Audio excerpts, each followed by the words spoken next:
dito siya. Nakapalitan mo. Pauwi siya. Nakapapilitan siya. Tsaka, napalitan siya. Ano ba? Kaya mo bang magmahal ng isang katulad ko? Nakapalapin mo dito siya.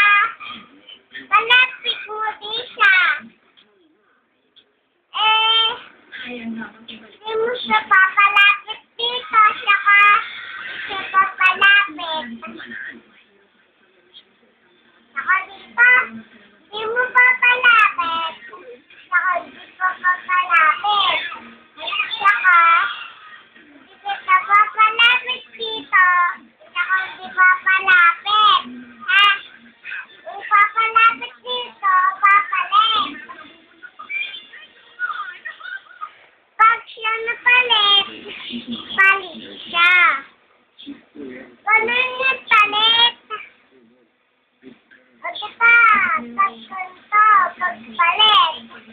Palit din siya, hindi siya papalit. Ganun ba yun?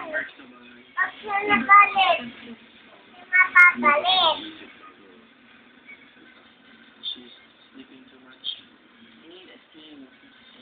Ayun nga, nagpalit.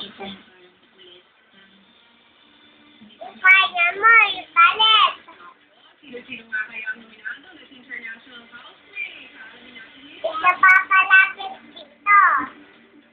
Tapos uwi siya dito. And I am back as promised. Isa uwi dito. Una pagkakataon ko kaya proseso ng nominasyon. Pag umiwa siya ng mami niya, umiwan.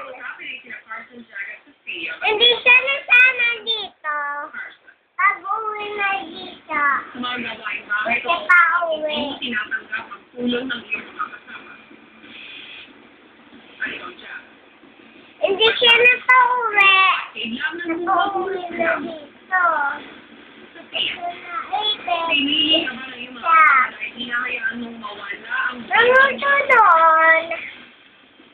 Pag siya natakot sa multo, hindi siya makakatakas.